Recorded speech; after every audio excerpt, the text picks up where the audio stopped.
자, 우리 오늘 우리에게 주시는 말씀 요한복음 16장 33절인데요. 우리 요한복음 16장 32절 33절을 같이 읽겠습니다. 요한복음 16장 33절인데 우리 요한복음 16장 32절 33절 두 절을 우리 한 목소리로 속도를 맞춰서 같이 읽도록 하겠습니다. 시작. 보라, 너희가 다 각각 제 곳으로 흩어지고 나를 혼자 둘 때가 오나니 벌써 왔도다.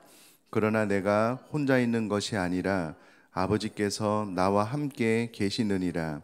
이것을 너희에게 이르는 것은 너희로 내 안에서 평안을 누리게 하려 함이라. 세상에서는 너희가 환난을 당하나 담대하라. 내가 세상을 이겼노라. 아멘. 말씀의 이해를 돕기 위해서요, 제가 한 가지 이야기를 좀 해드리려고 하는데 지어낸 이야기입니다. 너무 충격받지 마시고 그냥 말씀에 대한 이해를 돕기 위한 설명이니까 그렇게 들으시면 좋겠습니다. 제가 초등학교 4학년 때까지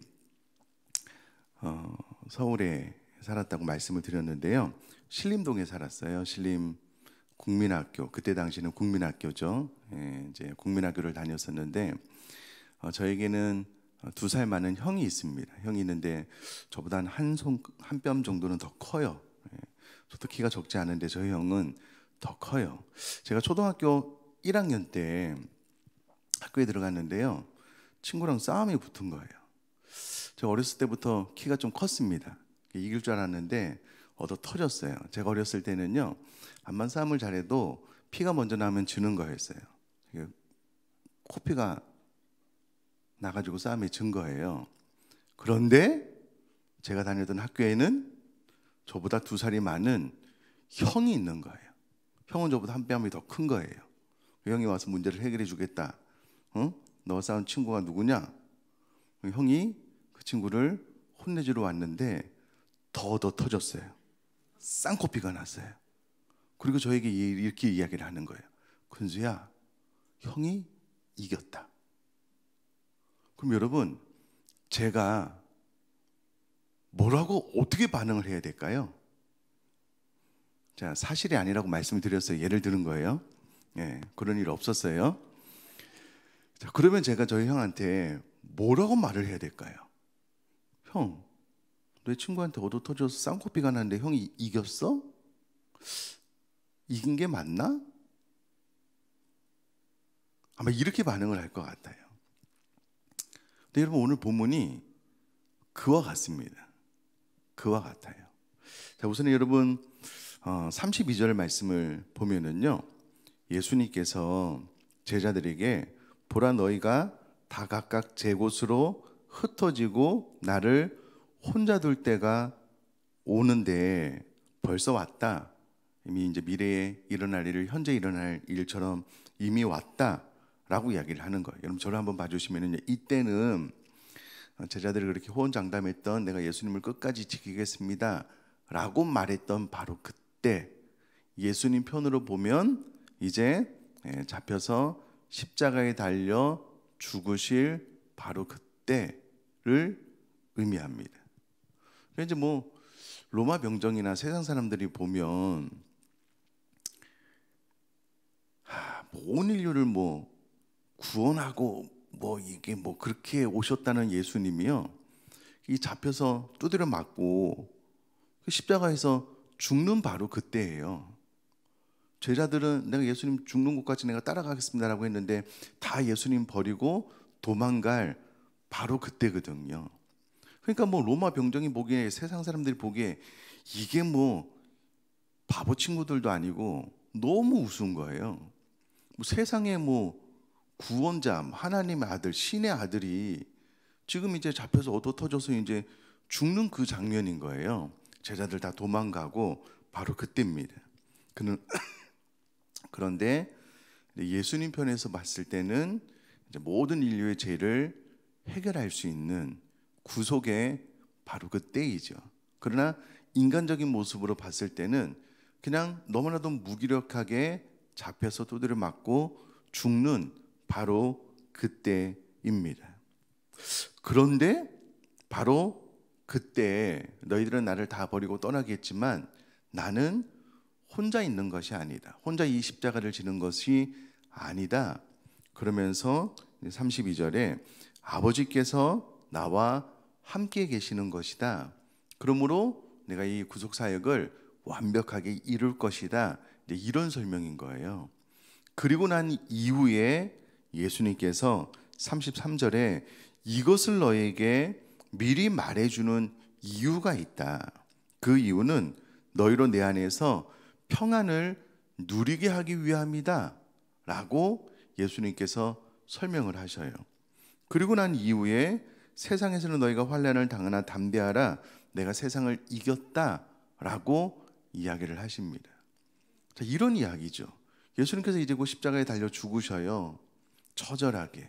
근데 예수님께서 내가 세상을 이겼다 라고 이야기를 하시는 거예요.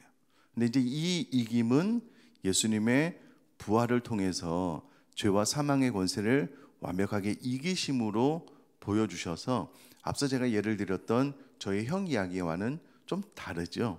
그러나 핵심적인 것은 예수님께서 세상을 이기셨다라고 이야기를 하는 대목입니다. 자, 그런데 이것이 16장 33절 제일 마지막 절이잖아요. 근데 여러분 33절에 이것을 너에게 이르는 것은 여러분 성경을 가지신 분은 16장 1절을 한번 보시면 똑같이 나옵니다. 이게 처음과 끝에 나와서 수미상관법이라고 해서요, 보다 더 강조하기 위함인데 16장 1절을 보면은요, 내가 이것을 너에게 이름은, 여러분 33절에 이것을 너에게 이르는 것은 똑같습니다. 똑같아요.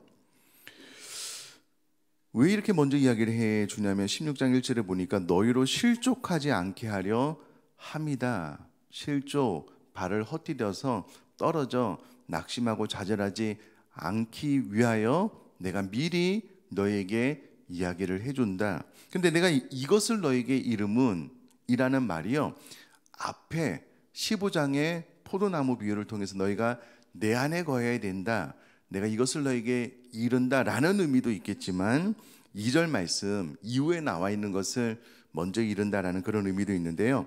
제가 16장 2절을 한번 읽어볼게요. 성경책을 한번 보시면 좋겠습니다.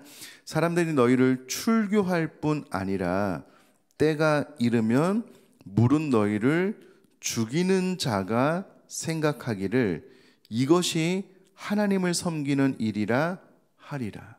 그러니까 이제 예수님께서 십자가의 죽음 이후로 과거의 선지자들도 그렇게 되었지만은요, 너희를 출교하고 때가 이르면 너희를 죽이는 일이 발생을 할 것이다. 그러면서 그들이 하나님을 섬기는 일이다라고 생각을 할 것이다. 그러므로 나를 믿고 따름에 있어서 너희들이 이후로 출교도 있을 것이고 죽는 일도 있을 것이다. 내가 이것을 너에게 왜 이야기를 해주냐면 너희로 실족하지 않기 위함이다 라고 이야기를 하는 거예요. 자, 그럼 예수님께서 먼저 이렇게 말을 해주시는 첫 번째 이유는 실족하지 않기 위해서, 그리고 제일 마지막 절 33절은 너희가 평안을 누리게 하기 위해서라고 이야기를 하는 거예요. 자, 여러분 저를 봐주시면은요, 그런데 여러분 예수님께서 세상을 이긴 이김은 출교를 막아주거나 죽음, 순교를 막아주거나 환난을 막아주는 이김이 아닙니다. 예수 그리스도를 믿게 됨으로 오히려 출교를 당하고 죽거나 환난을 당하는 일이 온다는 거예요. 그것을 막아주는 이김, 그것을 죽음이 올 때에, 출교가 올 때에, 환난이 올 때에 예수님께서 그것을 막아서 그 어려움을 당하지 않게 해주는 이김이 아니라는 거예요. 그것을 우리가 믿으면 그냥 당해야 되는 일이라는 거예요. 그것을 피해갈 수는 없어요. 그것을 다 당해야만 될 것입니다. 그러나 그 환난을 당할 때에 담대하라는 거예요. 왜냐하면 내가 세상을 이겼다. 그러므로 여기서 말하는 이겼다라는 것은 제자들이 생각하는 예수님께서 잡힐 때에 베드로가 칼을 빼어서 말고의 귀를 잘라서 예수님 내가 맞겠습니다, 이런 이김이 아니라는 거예요. 죽고 십자가를 지는 죽음, 그 모든 것들을 당해야만 되는 거예요. 그러나 그것으로 인하여 우리에게 구원과 죄사함, 영혼의 천국, 이제 이 모든 것들을 우리에게 주심으로 하나님의 방법으로 살아가는 것을 통해서 우리가 세상을 이겼다. 이제 그런 설명이겠지요. 그렇기 때문에 환난을 당하는 것은 당해야 돼요. 그러나 그때에 담대하라는 거예요. 왜? 예수님께서 십자가를 지고 부활하신 것처럼 우리가 모든 환난을 다 통과하고 난 다음에 예수님을 닮은 형상으로 닮아갈 뿐만 아니라 우리들의 몸과 마음이 영혼을 얻어서 궁극적인 이김, 구원을 받을 것이기 때문에 그렇습니다. 자, 이것을 정리를 해보면 왜 예수님께서 이와 같은 말씀을 미리 해주시냐? 첫 번째, 실족하지 않기 위해서. 그럼 여러분 신앙생활 하다가 많은 환난이 있을 겁니다.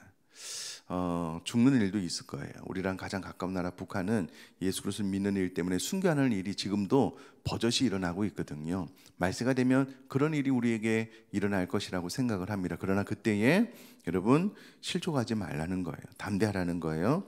그러면서 평안하라라고 이야기를 하는 거예요. 그러니까 어떠한 환난과 핍박이 와도 예수님께서 왜 이와 같은 말씀을 미리 하셨냐면 그 이유는 평안을 누리게 하기 위함이다 라는 설명입니다. 그러므로 담대하라, 내가 세상을 이겼다, 이제 그런 말씀인데요. 그러므로 여러분 이 말씀을 우리가 이번 한 달 동안 주일 예배 때 읽고 묵상하고 암송할 때마다 우리는 그렇게 질문을 해봐야 되겠죠. 내가 어떻게 이 많은 환난, 핍박 가운데 하나님께서 나에게 주신 평안을 누릴 수가 있을까? 자, 그런데 이제 그 비결을 우리가 1절 전반부에 보면 포도나무 비유를 통해서 우리가 주님 안에 거할 때만 그 평안을 누릴 수 있다. 예수님께서 십자가를 지실 때 홀로 계신 것이 아니고 하나님과 함께 계셨으므로 우리가 신앙생활을 할 때에 하나님과 동행하는 신앙생활을 할 때에만 우리가 실족지 않고 평안을 누릴 수 있다. 이제 그런 말씀이 되겠지요. 그러므로 여러분, 내가 이 땅을 살아가는 동안에 평안을 누려야 되겠다, 어떻게 계속 누릴 수 있을까라고 했을 때에 이게 이제 나의 결심으로 되는 것이 아니고요, 끊임없이 우리는 포도나무 비유에서 말씀하셨던 것처럼 주님 안에 거하는 삶, 늘 하나님과 동행하는 그와 같은 삶을 살 때에 우리 안에 하나님께 주시는 평안이 자연스럽게 흘러 넘치게 될 것이다. 이제 그런 말씀이 될 것입니다.